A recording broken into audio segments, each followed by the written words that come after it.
Hello, and welcome back to the Mindful Evolution podcast.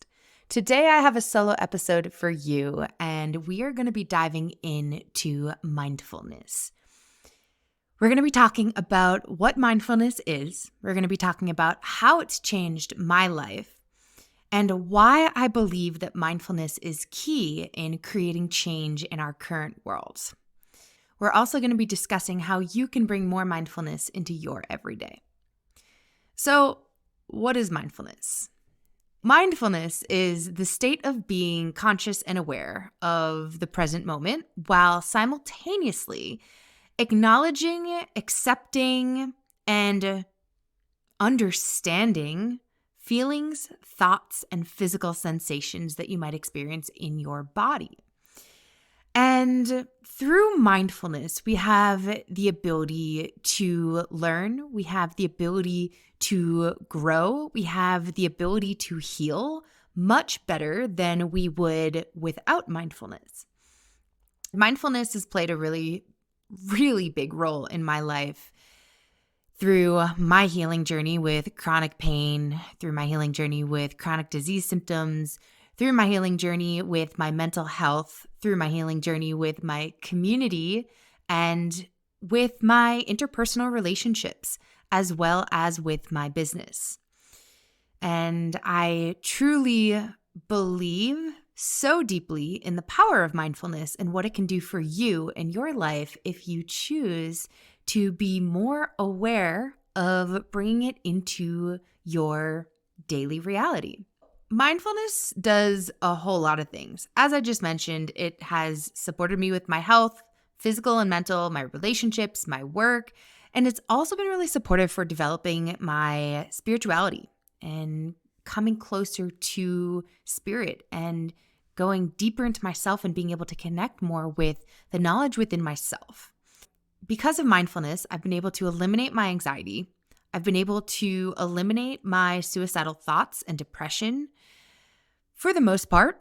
And if it comes back around, the anxiety or the depression, because of mindfulness, I know how to navigate it. And it doesn't overwhelm me and it doesn't control my life. And so that's one of the biggest aspects of stepping into a more mindful lifestyle is that it equips you with the ability to navigate challenging situations without those challenging situations running and controlling your life. And when we talk about the science of mindfulness and what it's actually doing, it's creating a lot of shifts and changes in the brain itself. So I want to toss a little bit of science at you and help you understand why mindfulness is creating so many changes, not just physically, but also mentally, emotionally, and energetically in your life. So we've got the prefrontal cortex, which is responsible for things like decision-making and self-control. And this tends to thicken with a regular mindfulness practice. Science also shows us that we experience a reduction in amygdala activity, which handles our emotional responses to things like stress and fear.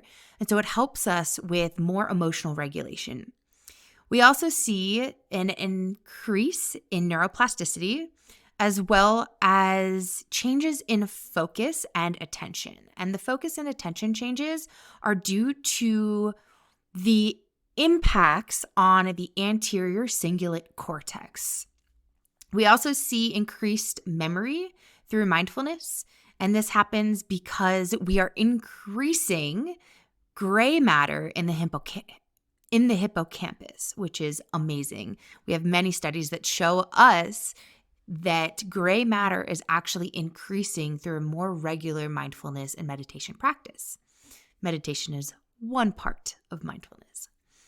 And then we have a reduction in the default mode network. And this is the area that is responsible for those wandering thoughts that you might experience throughout the day. So ultimately, as you bring more mindfulness into your day, it will help with reducing those wandering thoughts. For me, those wandering thoughts used to lead to a lot of anxiety, a lot of self-neglect, really didn't have a whole lot of self-love when I was younger. And mindfulness has also been really helpful in bringing me closer to myself, in developing my relationship with myself. So, more reasons to practice mindfulness, as we've discussed some here already. Mindfulness is really supportive for emotional regulation and emotional intelligence. And ultimately, it's making you a whole lot less reactive. I remember when I was young, I was incredibly reactive. You might be able to resonate with that in your own story and in your own experience growing through life. Maybe you're still reactive. And mindfulness is a way that helps reduce that reactivity.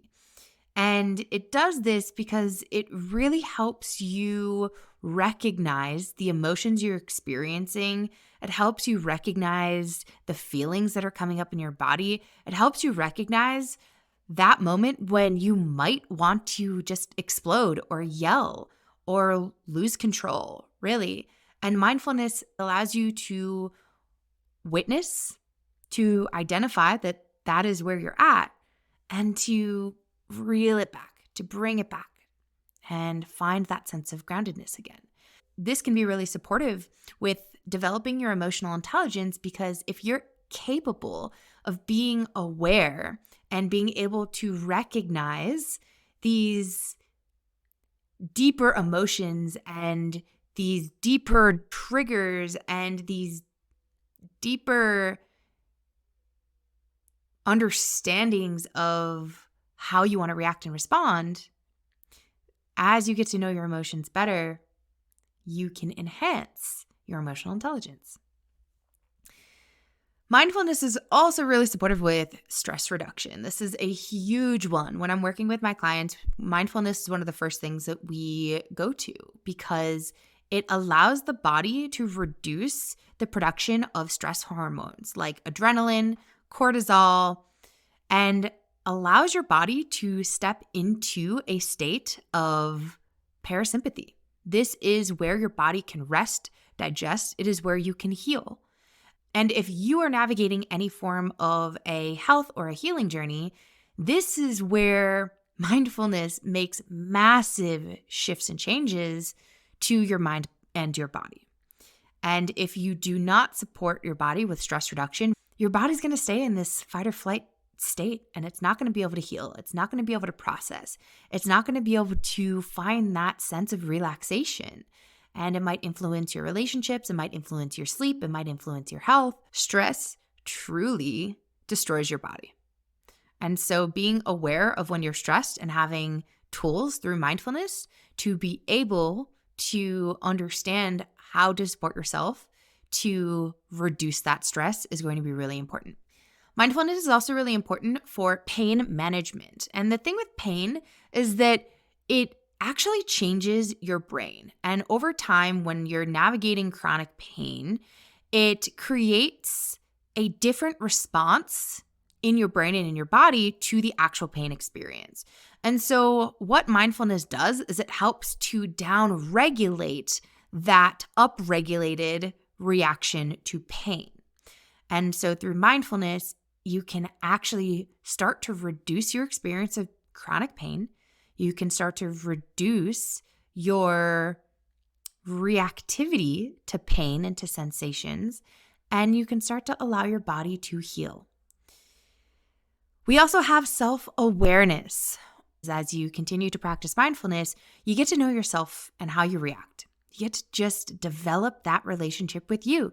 You get to know your heart. You get to know your body. You get to know the ins and outs of your being, physically, mentally, emotionally, and spiritually. Mindfulness can help you with enhancing your relationships.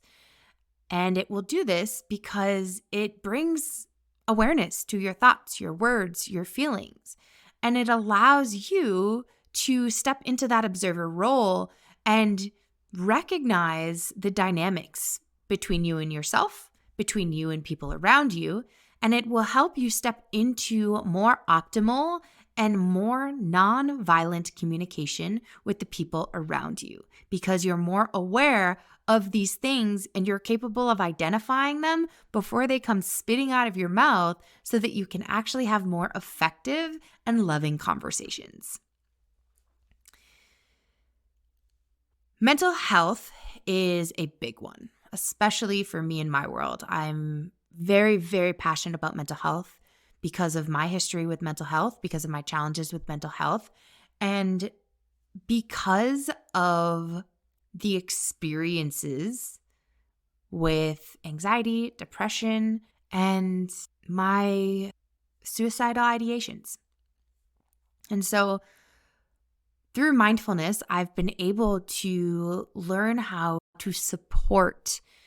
Through mindfulness, I've learned how to better support my mental health and give my brain and my mind and my body and my being what it needs so that I'm not dysregulated, so that I'm not triggered, so that my limiting beliefs don't run my life, so that my mental health is supporting me and not working against me.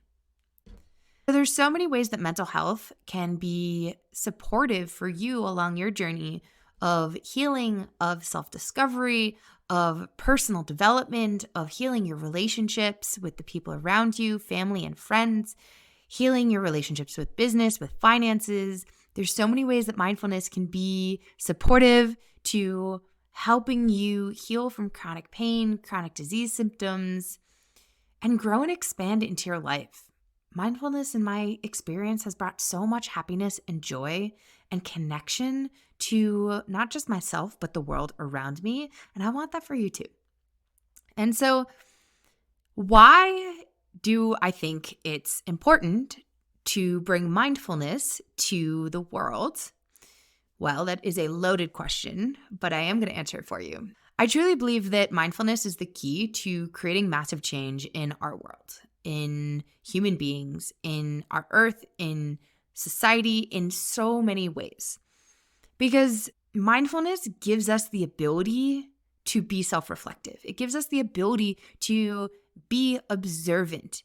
It gives us the ability to create effective change that supports mental health. It supports your relationships. It supports your stress reduction. It supports emotional regulation. So when it comes to why we need a mindful evolution, or a more mindful evolution, I should say, there's a lot of reasons. And I'm sure that you're already thinking of many of them.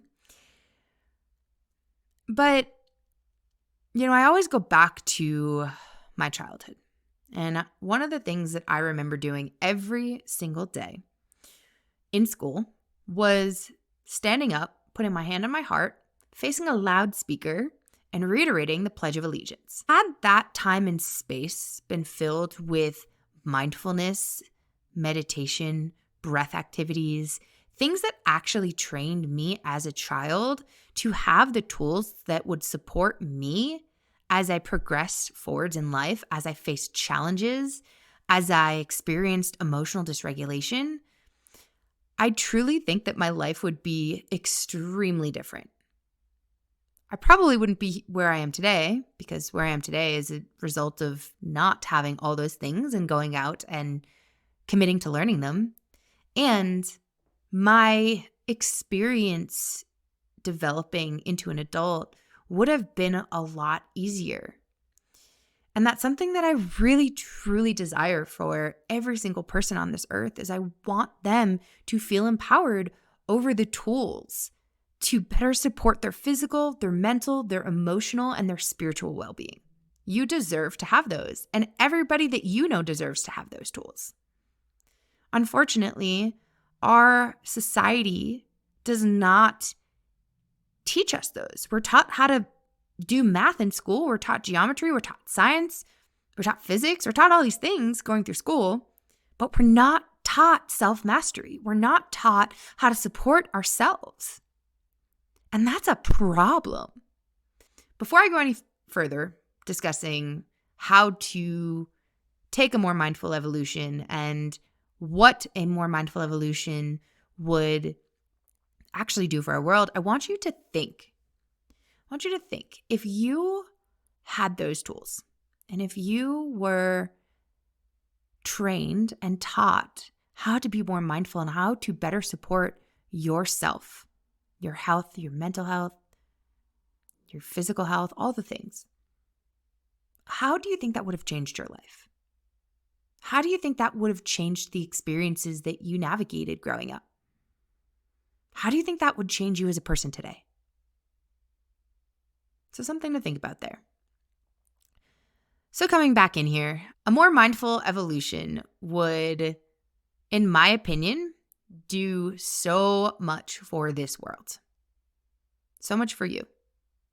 What do I think it would do? Well, we talked about how mindfulness supports an enhanced awareness of self. And so I'm going to go through some of the things here that I believe a more mindful evolution would do for our world. So we talked about how mindfulness increases awareness of self. And so I believe that if people had a better understanding of themselves, their pains, their challenging, their thoughts, their feelings, their beliefs, I believe that it would contribute to a more positive society. Imagine if people were more mindful about how they communicated with you, what they did for you, what they did for themselves, what they did for the environment, the world around us. It would do so much.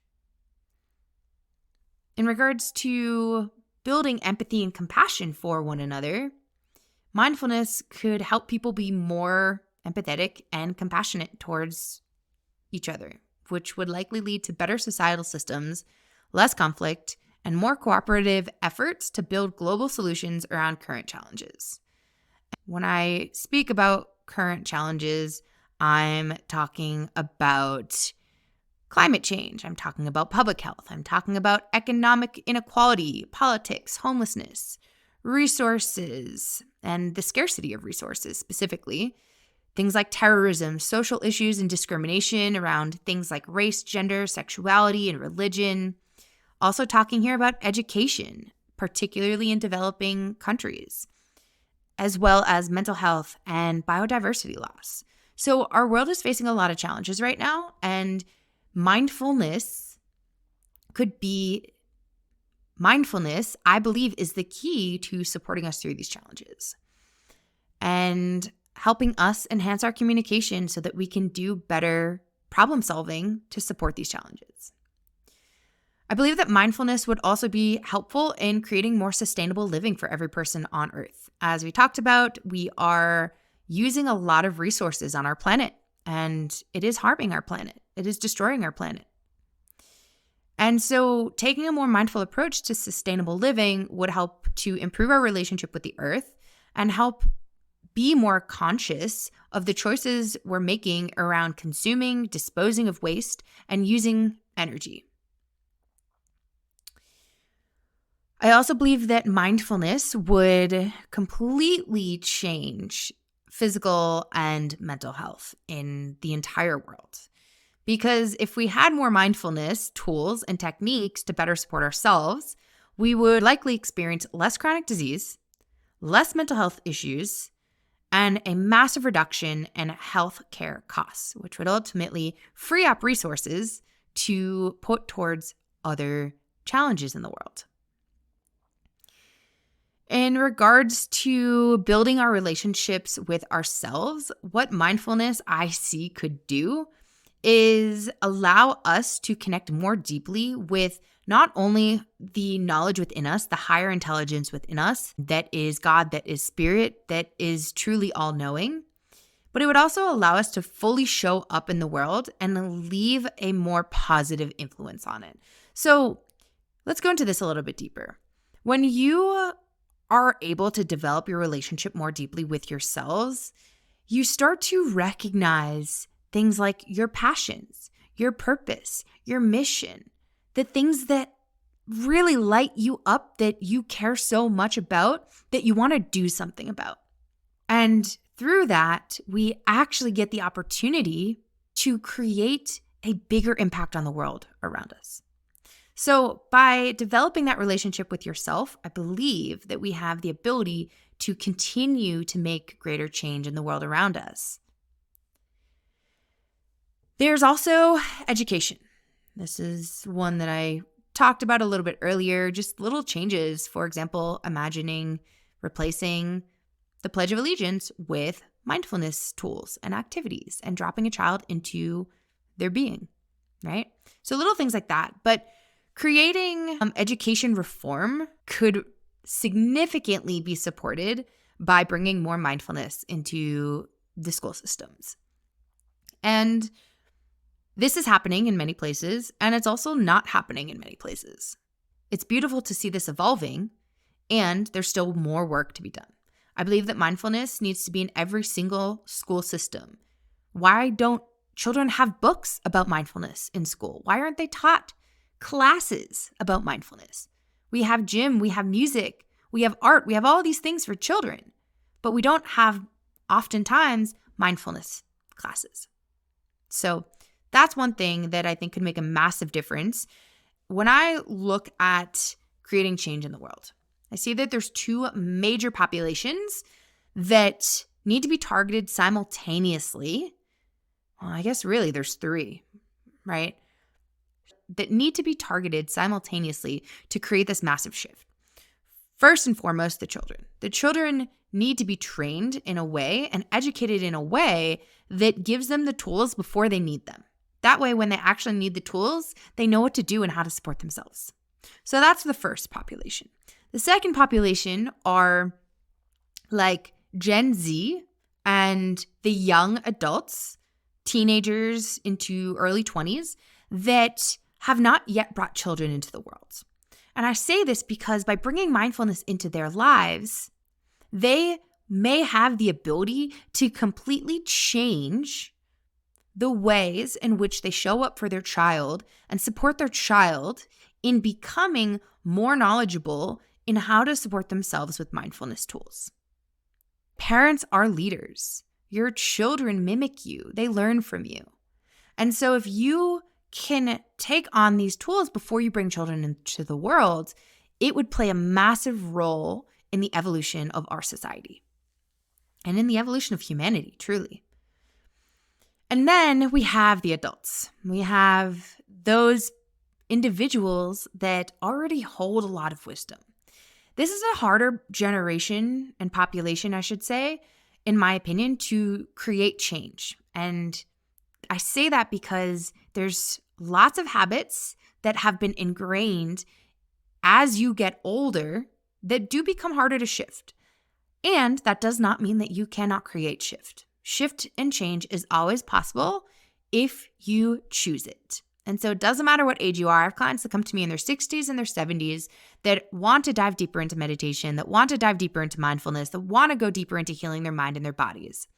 So you can do it regardless of what age you're at. But the point here is that we need an education reform across every generation. We need education reform in every place that we can get it, in every population, so that we are all evolving together. That brings me to the impact of mindfulness on creativity. Mindfulness allows you to step more into your creative self, into your creative expression. And through this can lead to innovation. And so that leaves a whole lot of possibility open for the future. Mindfulness can also be very supportive with our economic systems. Imagine if the economy was driven by more mindfulness and less mindful consumerism. We would ultimately see new economic models that prioritize things like well-being and sustainability over profit first.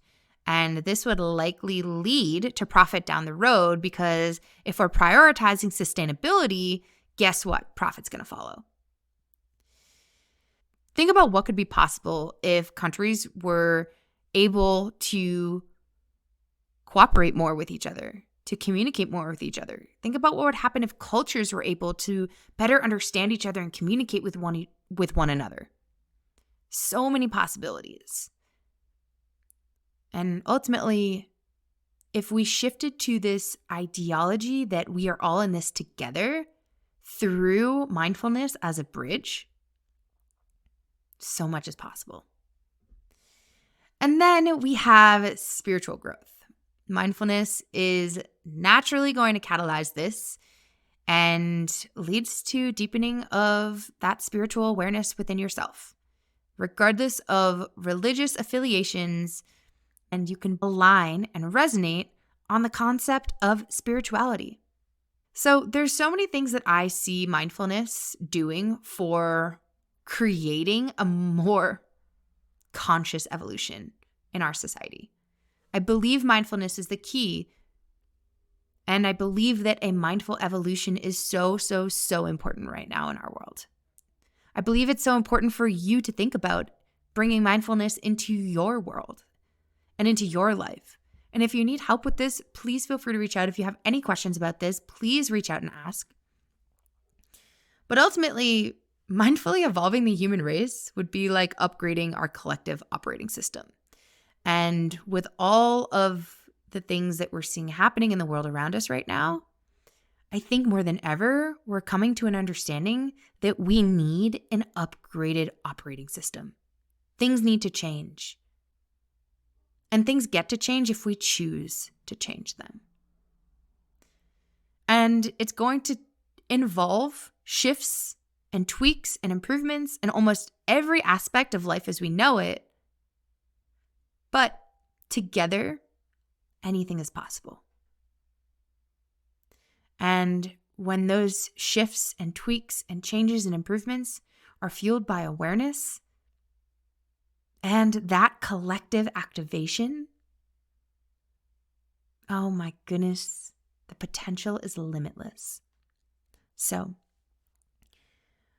I would love to leave with you today the prompt of, what do you think the world could be if every person on the planet understood mindfulness and was regularly implementing it into their day? When we talk about how to practice mindfulness, there's a lot of ways to do this. Breath work is a form of mindfulness, focusing on your breath, focusing on the in-breath, focusing on the out-breath. There's so many different ways to practice breathing, but just focus on breathing in and breathing out, noticing what that feels like in your body, noticing how that leads your belly to rise and fall. When I'm working with clients, when I'm starting to guide them into meditation, we focus on counting the breath. Breathing in for a count of maybe 4, breathing out for a count of 6 to 8, always making that breath out a little bit longer than the breath in. Mindfulness can be practiced through things like body scanning. I love moving through contraction and relaxation. And so moving through the body and doing a body scan from your toes to your ankles, to your knees, to your hips, to your belly, right, to your sternum, to your throat, to your cheeks, to your forehead, to the top of your head, all the way from the bottom to the top and or top down, outside in, inside out, whatever feels good for you. Think about contracting and relaxing different parts of your body, bringing awareness to those parts of you. You can bring mindfulness to many other areas of your life, like walking, eating, washing the dishes. And you can do this by being aware of when your mind starts to wander, when you're thinking about something other than the task at hand. When you're outside walking, are you noticing the way that the ground feels? Are you noticing how the wind feels against your skin? Are you noticing what you see around you? Are you noticing the noises? Connecting with all 5 senses is a great way to enhance mindfulness in any moment. What you see, what you taste, what you hear, what you smell, and what you touch. And then some other ways to practice mindfulness can be journaling, being aware of what's on your mind, what's on your heart, and meditation. Meditation is a powerful way to practice mindfulness. And there's so many different ways to meditate. Many people think that meditation is turning off your brain. It's not. Meditation is truly the practice of mindfulness, being aware of what comes up and not following it, choosing to not follow it. There's the analogy of the clouds passing by, thinking about laying on the grass, laying on a trampoline and looking at the sky and just watching clouds pass by you and noticing when you become attached to a cloud and want to keep watching it go by, or noticing yourself having the ability to release, to surrender, to let go and not follow that cloud. It's the same thing with your thoughts. Meditation truly is the ability to notice and become aware of when a thought arises and your desire or action in following that thought. And reeling it back in and coming back to the present moment, that's mindfulness. Mindfulness is choosing to not follow the thoughts that arise and returning to center when they do. So thank you guys so much for being with me today. Like I said, if you have any questions, if this brought up anything in particular for you, I would love to hear your thoughts, especially on this topic, given that it is the foundation of my podcast. It is the foundation of everything that we're going to be talking about moving forwards. Any guest, any solo episode, any person that is here with me, including you, my intention is to discuss and contemplate different topics and ideas and things that can support us in achieving and stepping into a more mindful evolution in humanity. Thank you. Sending you love. I'll talk to you soon.